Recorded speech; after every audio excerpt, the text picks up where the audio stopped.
Powered by Red Media in partnership with TSN. It is season 5, episode 53 of the Rain Breaks Hockey Podcast. Yes, presented by our title sponsor, Canadian Club Whiskey, Ray, who've introduced the first release of the Canadian Club Invitation Series, a delicious CC 15-year-old sherry cask. All the hallmarks of classic Canadian Club with the added richness and sweetness of sherry. And it's a long weekend, as we know, which is why we kind of extended into Friday here. We've got Sam Reinhart of the Florida Panthers, who's had a busy week. 50 goals. This guy's scoring 50 plus now. He's agreed to join us. So, you know what? We had to just push from Thursday to Friday, which is fine. But with Holly away, she's in BC, which, by the way, I'm heading to Kelowna in the morning, Saturday morning. It's been a few days there. My son Mason and I decided, okay, we're going to celebrate the long weekend Thursday night. And you know how we celebrate in this house, right? Oh, what's on the smoker? I had the pit boss going. We actually did 2 versions of flattened chicken. So we did the dry rub on the pit boss. So first, I pan-seared it in a cast iron frying pan. You know, got the skin nice and crispy. Then threw one version of the flattened chicken in the pit boss. A little hotter, though. A little hotter, around 300 degrees, because you want to cook and smoke at the same time. And then the other version, same thing, pan-seared. Went onto the barbecue, indirect heat with a Carolina barbecue sauce, and it was delicious. Brussels sprouts on the side, smashed taters. Delicious. I get a question here. As you're going through that, it just sounds like so much work. It can be, but you got to like the work. Okay, right? So then I'm out. I'll just come over and eat it. How's that? Yeah. I'll have a cold beverage, maybe a glass of wine, something along those lines. A little CC on the rocks. Yeah, sure. But that's more of an after dinner sipper for me. But anyway. Yeah, that seems beautiful. I mean, I'm glad you guys enjoyed it, but that just seems like a whole heck of a lot of work for me. Well, and it was a lot of consumption. Who's kidding? Who had the meat sweats by about 8:30 Eastern? That's no good. That was not great, but we powered through. Well, Dregs, this week. I just want to say I went. I met Cammie and the kids in Chicago. I had a game Saturday in New York. We met in Chicago, drove to Wisconsin, got to see my brother-in-law Tony for 3 or 4 days, and great to see him. He's doing really well. He looks good. But he's going through the thing, and we're really happy to see him. And then they went on to visit her parents and family in Chicago, and I had to come back to the Canucks game last night. So I had the rarity of a quiet house. Ooh, which is luxurious at times. Oh, the only, just me and Ollie. Ollie's a little demanding, I'm seeing, if you don't pay attention. But so that's been the week for me. And they get home Saturday, and so pretty busy week, but a good week for sure. Excellent. Well, busy week around the National Hockey League. And again, we've got Sam Reinhart joining us in this episode. So let's power through the headlines, brought to you by Tim Hortons. Roll Up to Win is back with prizes to be won, including 10 new all-electric Volkswagen vehicles. How about a 2024 Tracker Targa boat and trailer? There's Princess Cruise prizes, Hilton Hotel vacations, and over 14 million Tim's prizes, of course, including coffee, donuts, Timbits, Tim's reward points, all free. For the full list of prizes and details, check it out, rolluptowin.ca. I don't think we've ever started headlines, Ray, talking about the Nashville Predators. Maybe we did when they made changes. I don't recall.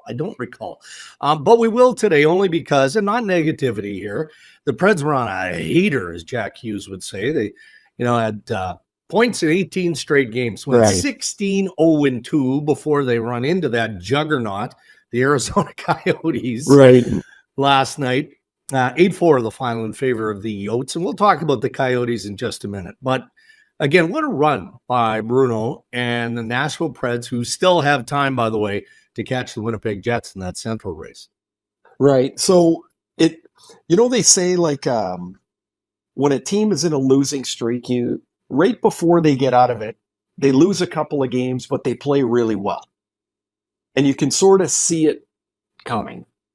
Well, the game before Arizona, the one that brought them to 16-0-2, Nashville's down 4-1 after 2 periods.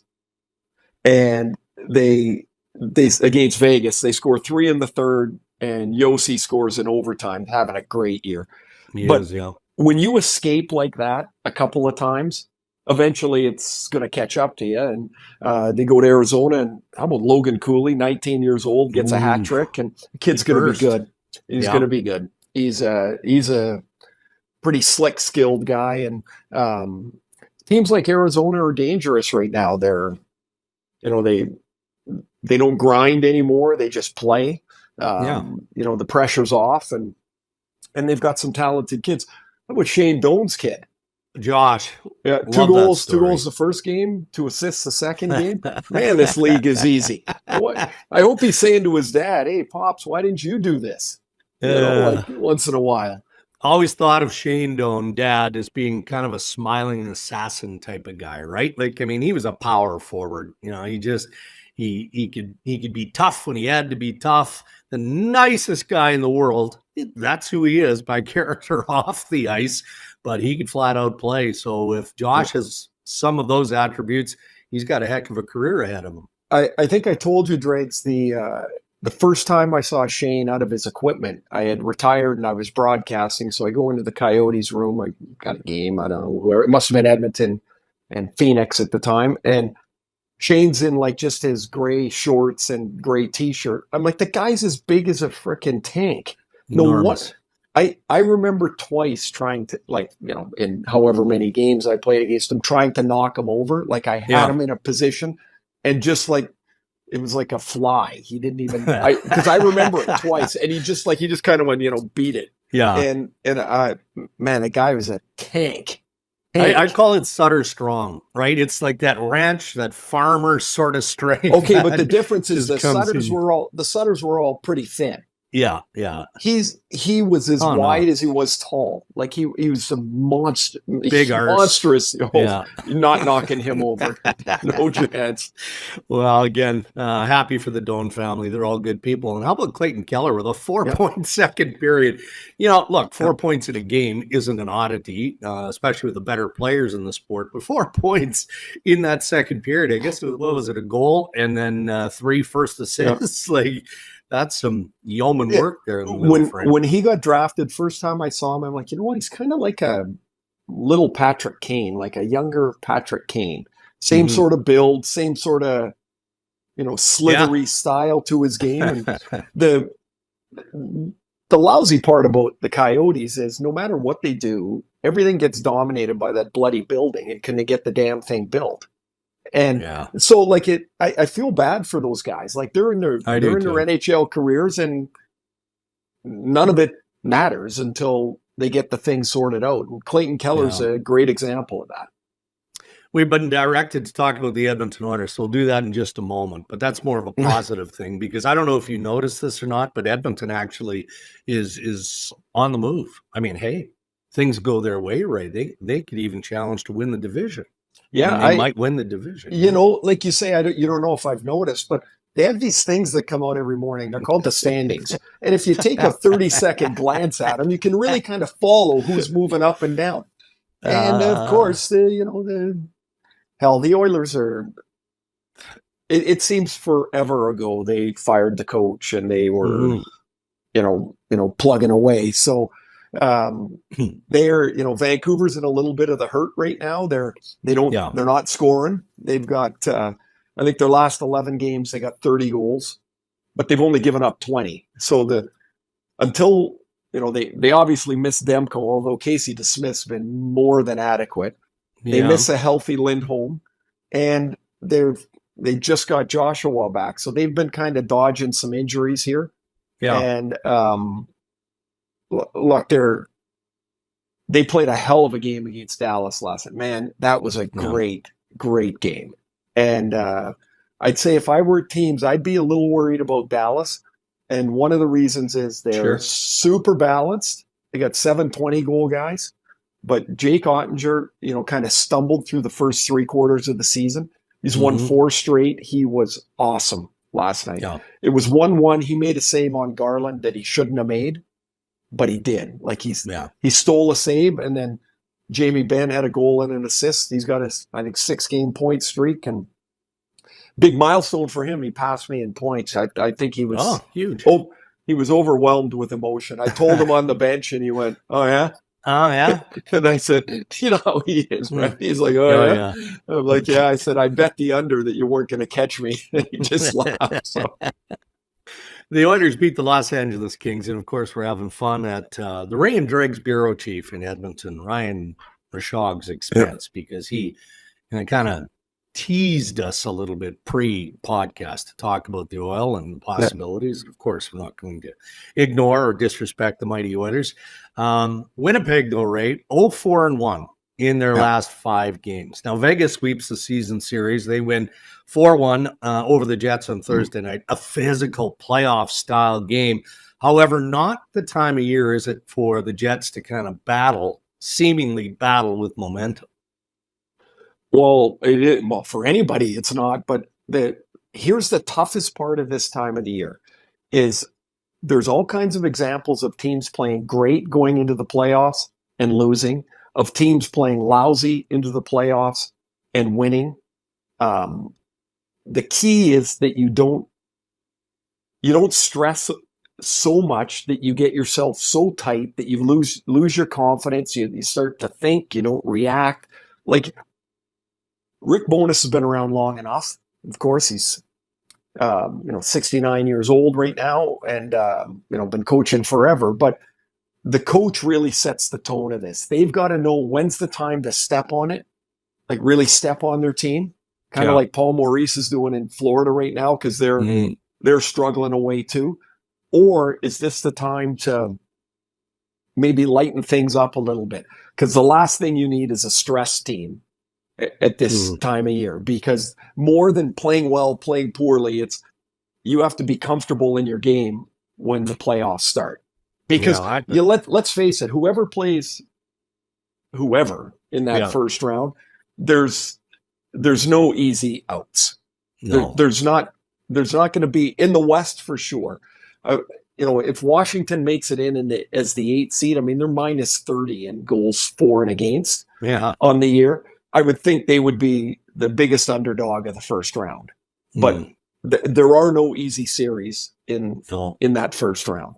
Well, and as is the case, from beginning, middle, end of any NHL season, if your special teams aren't firing, then you're going to go through trouble spots, right? And that's Winnipeg is 0-16 in the last 4 or 5 games. Bones post-game talked about missing an open net, which could have been a game changer for the Jets against Vegas last night. That's just where they're at right now. Well, you can win without a great power play. You can't win without a good penalty kill. And if one of those special teams is going to struggle, you'd rather it be your power play. Like I can equate it to Vancouver. I think they're now 2 for 20 on the power play. And so last night they were 0 for 3, and Dallas scored 2 power play goals. Game was 3-1. There you go, finished. So like if your power play's not going to score, your penalty killers can't give anything up.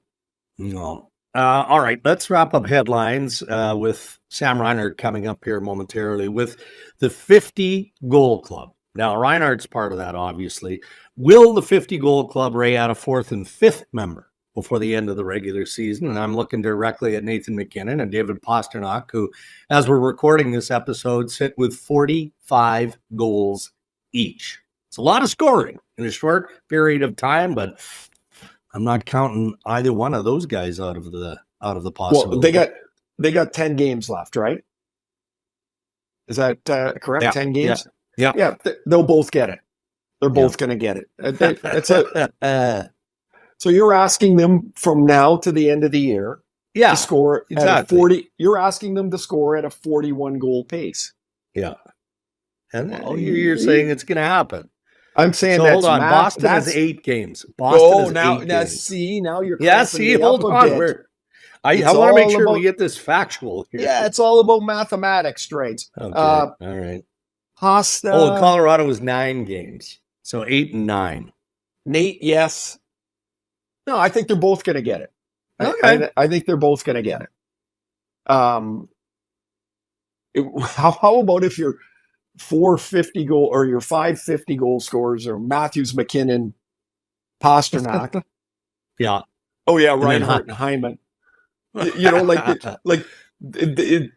you expect those first three all the time, and man, Reinhart and Hyman to get to this total is just amazing years for them. Oh, amazing. Hold on, they both come from rich families, though, Ray. So yeah, actually, they do. They're both parents are wealthy, and nobody else going down this. I don't even want to start because it's so ridiculous. I don't even want to say I shouldn't have brought it up. It was ridiculous.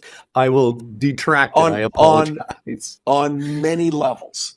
Yeah, and it was disgusting, is what it is. It really was, because that there's really nothing to say about the guy to amplify the thing. And congrats to Zach Hyman, who more than deserves the 50 goals. And at some point, when dad's not buying your skates anymore, you've got to be able to play, right? And he's proven that for many years. I don't think I haven't met one general manager or coach in the NHL or in junior hockey. Let me back up to that said, oh yeah, I got to put that guy in the power play because his dad's got a big construction company. They don't give a damn. You either play or you don't. And there's a certain point that you're either good enough or you're not. Agreed. All right, those are your headlines. Thank you to our friends at Tim Hortons. Ready to roll? All right, let's roll. Whoa. I'm rolling in it. Play the 60th anniversary edition of Roll Up to Win on the Tim's app today. Our interviews on Ray and Dregs brought to us by Canadian Club Whiskey. The first release of the CC Invitation Series is out there. It's the CC 15-year-old Sherry Cask, signature CC Classic 12-year-old whiskey finished with a secondary aging in Oloroso Sherry casks. All right, well, Sam Reinhart and the Florida Panthers clinched a playoff spot Thursday night despite the loss to the Islanders. Sam's still kind enough to join us here on the Ray and Dregs podcast. Hey, Sam, what's the vibe like around the Florida Panthers right now? I mean, you've got 10 games remaining in the regular season. The playoffs are looming. Is it pretty much playoff mode for everybody? Yeah, I think so. I think we're trying to make the most out of the situation we're in. We're trying to learn from it. We've picked up a few more losses as of late. We're trying to kind of manage it and get back to the details in our game. Because it's some really small details there that are kind of leading to it. So we're trying to learn from it. We're trying to put a positive spin on it. And it's a little bit different position from the last year. You got to take advantage of it any way you can. Yeah. So last year, Sam, you guys are like clawing and scratching to get in, and every game is so important. And of course, this year you've already clinched. For a team like yours that plays so hard and so physically, it's got to be hard to be at that level all the time, no? I think so. I think it's an easier game when everyone's playing the same way. There's less space for the other team. The puck a little bit more. It's less tiring. The puck, you guys know. But it's definitely taxing. So I think we've kind of been through spurts like this in the past, and then we've been able to kind of get through it, get our energy back.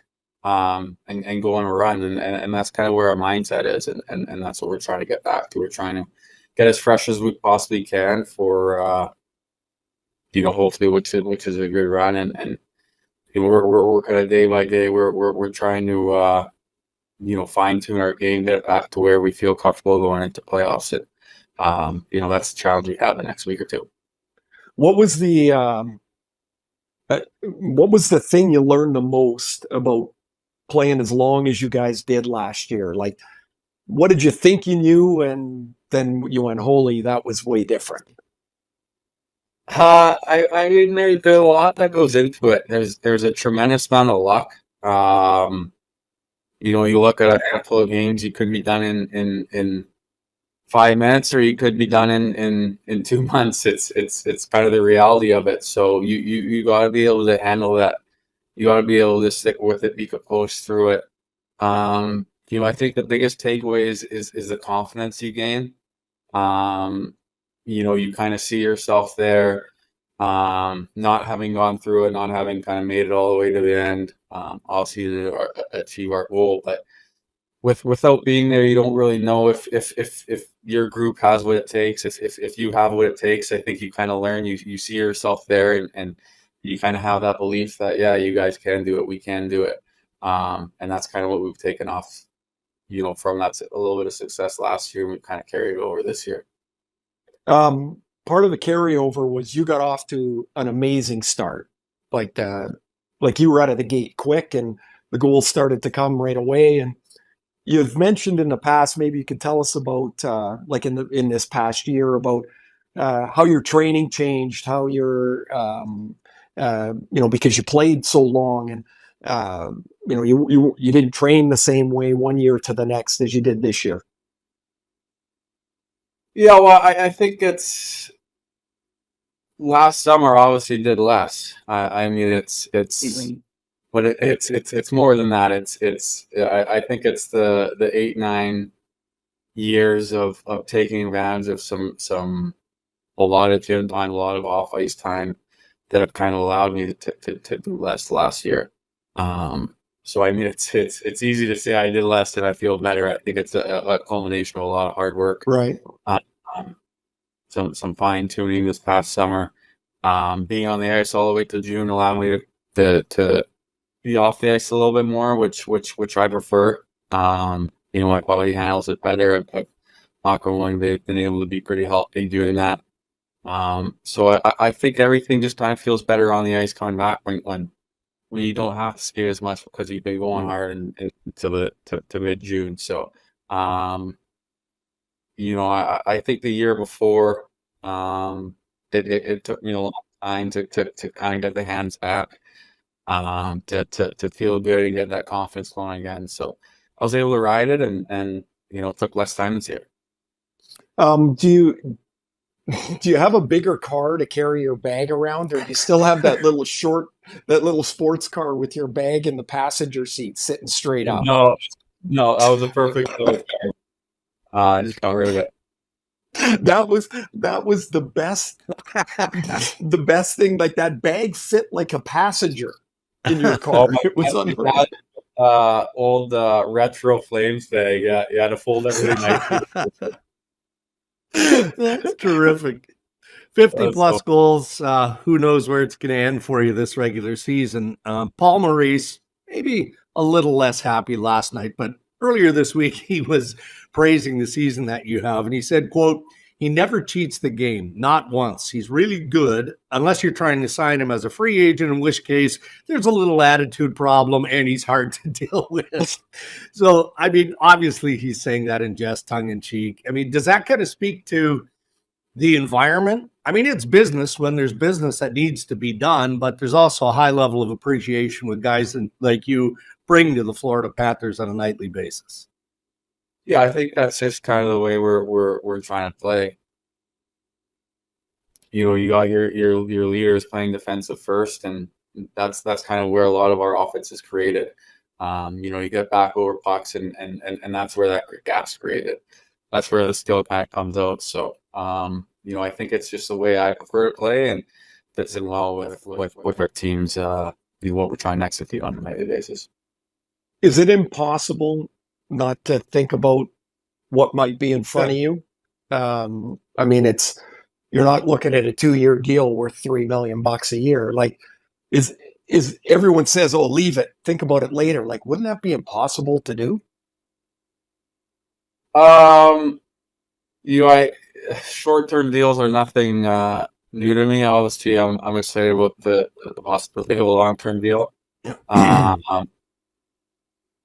It's been pretty easy this year. I think when you get off to a good start, it kind of takes all that pressure off.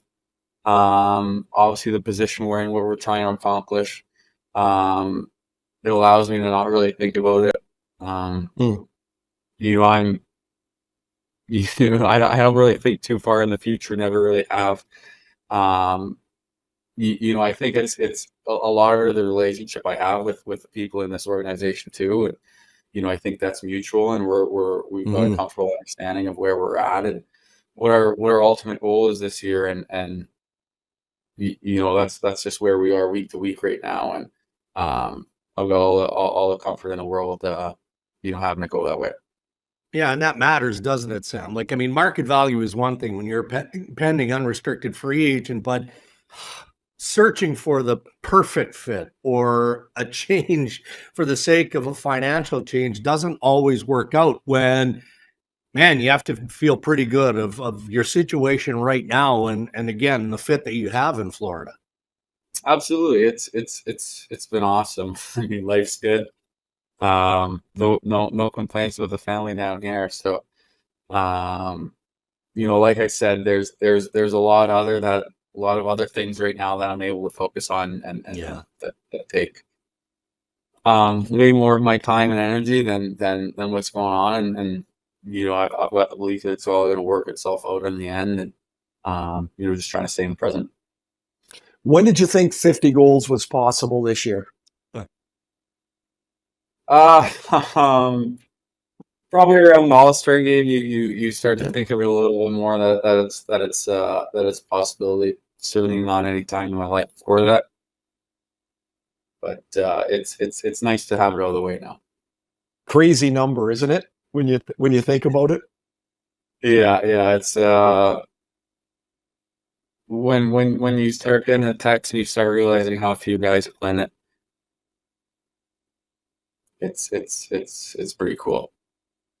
Hey, Sam, you grew up in a real athletic family. Your dad was a fantastic player. For those listening that don't know, Paul was a outstanding offensive defenseman, was a centerman at one point, could play forward and defense. But your brothers, Max and Griff, NHL drafts as well. Tell me a little bit about you guys must have competed in everything, right? Like, you guys are all great athletes, but really good golfers and tennis players, but you guys must have battled at just about everything, no? Yeah, ironically, hockey was probably the least we battled at with each other. I think supported each other that much more. But yeah, I think everything else we played, whether it's tennis, ping pong, the full contact soccer in the backyard with our three boys. All those things, golf especially. That's where the competitive side comes up, and you want to beat each other. But from a hockey standpoint, it was all support. It was all helping each other out, and ultimately being each other's biggest fans. In the basement, did they stick you in net? I mean, you're the youngest, right? Like, isn't that where the little guy goes all the time? Yeah, I think they had my car seat up in the playroom shooting home hospital, so my parents lost me for a little bit. That's probably why I'm not a goal. That would be a good choice. Who the hell wants to do that, man? No, not at all. Does it matter to you, Sam? I mean, again, if we go back to the Florida Panthers, we in the collective media, we'll look at matchups and how things might change in the conference standings, and this team should do well against that team. I mean, from a player perspective, given the success that you guys had last year in getting the Stanley Cup final, does it even matter a little bit who you play in round one? I mean, probably a little bit. I wouldn't say we're too focused on it right now. Like I said, you can easily get carried away with it. Start seeing it. I mean, the Eastern Conference, everything's so close, especially at the top right now. You're just trying to ride that wave. It almost feels like a little bit of that playoff wave. Someday you come to the rink and you feel you're the best team in the world. No one can beat you on any given day. Then the next day you're trying to get back to that feeling. So you're just trying to manage that. We're trying to find our game a little bit again here too. A lot of it's just getting back in the win column, getting that confidence back in here. And getting everything going. Yeah. Excellent. Well, we appreciate you taking the time. Obviously, you guys are headed in a better direction. I don't think that's going to be in question or in doubt as we close toward the end of the regular season. So thanks again, Sam, and all the best to the Panthers. No problem. Thanks for having me, guys. Yeah, thanks, Sam. Good luck. Oh, there we go. One of the good guys in the National Hockey League, having a great year. Let's see what the Florida Panthers can do with the playoffs now right around the corner. Ask Ray and Dregs anything, a quick one here, Ray. And if you're interested, you can send us your questions on X, Instagram, at Ray and Dregs, on the website, rayandregs.com. By the way, we're going to do this more in the FootJoy apparel in another week or so, Ray. But a shout out to Mitch Dawson, our good friends at FootJoy, everybody under the Titleist golf umbrella, because some of the spring collection is making its way our way. So let's just dedicate the Ask Ray and Dregs anything, this one particular question, to our good pals at FootJoy. So it's Joe from Cleveland, formerly of Montreal, and maybe you kind of alluded to this a little bit in the comment on Zach Hyman, which I didn't mean to bring up, but I accidentally did, and then we kind of skirted through it. So anyway, Joe's got a 9-year-old son. He's a goaltender. Right. Thinks he's probably the best in the league. His current minor hockey organization is in turmoil. Families are leaving, coaches jumping ship, all of that. So for the good of his development, they've decided to move to another team with better coaching and deeper resources. So Joe is asking both of us, have either of you had to make such a change, and how did it go? And any suggestions on how to help Joe's son, 9-year-old son, deal with all of the changes? Well, how do you deal with the change? Well, first of all, no, I haven't. We didn't, with Matt and Landon, didn't have to deal with that in the hockey world. And with Riley and Reese, the only time they changed teams was when we moved. So no, I don't personally have any dregs. I don't know if you do. As far as helping your 9-year-old son, get him to the rink on time, support him, give him the best opportunity you can to be in the best place for him. Make sure the coaches have the kids' best interests at heart, not coaching for themselves to try and advance on a ladder and your kid is just a speed bump on the way. And make sure that you do everything you can that he loves the game. And if all those things come into place, which basically is support, then it's up to him. You can do whatever you want, but if your son's a goalie, he's the only one that can stop the puck. You can't. And that's, at the end of the day, if he loves the game, he will work at it.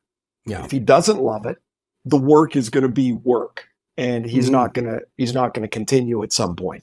Yeah, I mean, kids adapt quickly, right? I guess the only thing for me, Mason and Katie both played hockey. Both were fortunate enough to be in programs in Whitby where they were playing with their friends. So they were surrounded there by their buddies all the way up to, high level minor hockey. And really, it only started to get a little snarly at the Ontario Junior Hockey League level for Mason. But that's junior hockey, right? I mean, we're not talking about 9-year-olds at that point. So just make sure that the little guy's having fun, right? That's all that matters at this age, and pretty much at any age of. Well, I would say there are no prospects at age 9.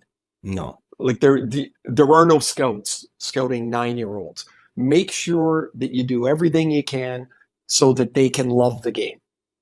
Put them in the best place you can with your spidey senses, with your. Pay attention to what everybody else is saying about the program. Put them in the best place you can. And then make sure you do everything to support and help grow his love for the game. Because that's the only way a kid is going to get better. Agreed. Thanks, Joe. Appreciate the note. the question, and by the way, huge fan, thinks we're the best hockey podcast out there. Well, thank you, Joe, and all the best to your little guy. Yeah. And to you. Enjoy it. The years go fast. Man, they go by quick. So do long weekends, and this is Easter long weekend. So, it's been a quiet house for the better part of the week, but is it a quiet weekend, or do you have some festivities lined up? Well, it's a little early here. What is it? Just after 9:30 here. Yeah. So I'm a little early yet, but I'd say by 11 I'm going to be at the range today. Oh, good for you. And then I'll be at home this weekend. I got games in Vegas and Arizona with the Canucks next week, and then I'm going to play a round of golf next Thursday in Arizona. Of course you are. Why wouldn't you? With a couple of guys that are so much better than me that I can't wait to play. And Dan Murphy and I are going to play, and with these two other schleps. And then, that'll blow off the next week. I mean, we'll be busy, but nothing too strenuous. But look forward to everybody getting home, and the quiet house will be mayhem again. It will be, no doubt about that. Well, I'll be traveling, so won't connect with you on Tuesday. Instead, it sounds like Ryan Rashog is going to really on Tuesday in the next episode of the Ray and Driggs and Ryan. What a pinch hitter you've collaborated with here. Oh, that's pretty good. I hope at some point he either begins, middle, ends with, "For ice chips, I'm Ryan Rashog." That will make my week. That joke is you've been saying that for 15 years. You've been saying, and because there's no way he would say, I'm in my studio right in front of the biggest collection of paint in the world. Like there's no way he would do that. Okay, so save that for the pod. Never get old. That's in the Hall of Fame. That you guys never get old. New material on me. It's getting old. Okay, that's fine. Bring it up on Tuesday. You know what, Dregs? I mean, we're looking for new material. Maybe we got video of a golf swing of his or something. Somebody needs to clean their garage. I know that. That garage would drive Ray Ferraro bonkers. Oh, you can only walk by the mess so much. All right. Well, have a good weekend. And I look forward to hearing the next episode, watching and checking in with you later next week. Well, enjoy Kelowna. Have a good trip. And thanks for listening, everybody. Yes. And thank you to our sponsors who continue to support Ray and Driggs and Ryan and make this podcast possible. Our title sponsor, Canadian Club Whiskey, and of course, Tim Hortons. Until next time, stay safe, everybody.